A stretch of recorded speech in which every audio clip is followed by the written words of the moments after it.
لما نكون عايزين نتخلص من حد دخل حياتنا بنقوله الباب يفوت جمل. في الانجليش good riddance و get rid of something يعني التخلص منه، يعني كويس اننا خلصنا منه. said good riddance. You ain't had to add the good riddance part. لما بيكون حد بيعرف يعمل حاجات كتير بس مش خبير في ولا حاجة فيهم بنقول عليه 7 صنايع والبخت ضايع. في الانجليش jack of all trades master of none، بمعنى ان هو ولد في كل الحرف لكن مش رئيس ولا واحدة فيهم.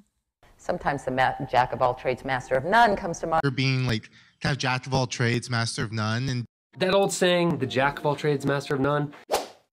ازاي نقول الكهرباء قطعت بالانجليش؟ بنقول power outage or power blackout، و outage يعني انقطاع و blackout يعني تعطيل. Great. Power outage. Power outage keeps spreading. About half the East Coast has already gone down. It's a power outage. A power blackout on the island.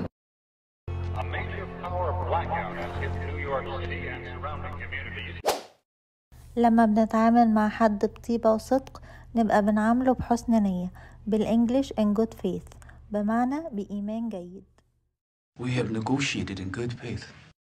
I loaned him that money in good faith. The Tucker Corporation was started in good faith. لما نكون لازم نعمل حاجة غصب عننا بس لأنها هتدي نتائج أفضل بنقول شر لابد منه. في الانجليش necessary evil، بمعنى شر ضروري. They felt Shaw was a necessary evil until eventually they decided he was unnecessary. It's a necessary evil. Their sacrifice was a necessary evil. Conflict is often a necessary evil. ازاي نقول جسمي أشعر بالانجليش؟ بنقول I get goosebumps، وجوس يعني وزة، وده لأن النقط الصغيرة اللي بتكون على جلد الوزة بتظهر على جسمنا لما بنحس بأشعريرة. Oh, Paul, I get goosebumps every time I think about it. I get goosebumps thinking about it.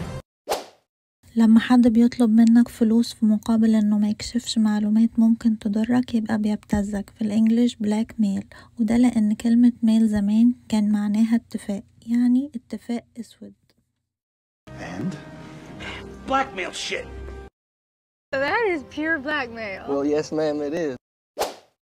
علشان تقدر تتقبل وتستحمل حاجة غصب عنك بتعصر على نفسك ليمونة. في الانجليش بايت ذا بولت، وده لان زمان المريض كان بيعض رصاصة وقت العملية علشان يقدر يستحمل الألم بدون بنج. So she decided to bite the bullet and bring her brooding angst along with her. I'm afraid we'll just have to bite the bullet on this thing, Clive, and very troubling. ازاي نقول السكوت علامة الرضا بالانجليش؟ بنقول silence gives consent، بمعنى السكوت يعطي الموافقة. Silence gives consent. Silence gives consent.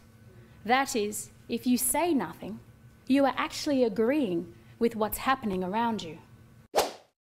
لما حد بيبالغ في إظهار زعله أو غضبه بنقوله ما تقلبهاش دراما. في الانجليش don't make a scene، بمعنى ما تعملش مشهد.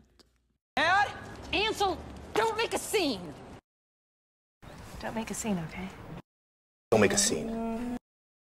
Please don't make a scene.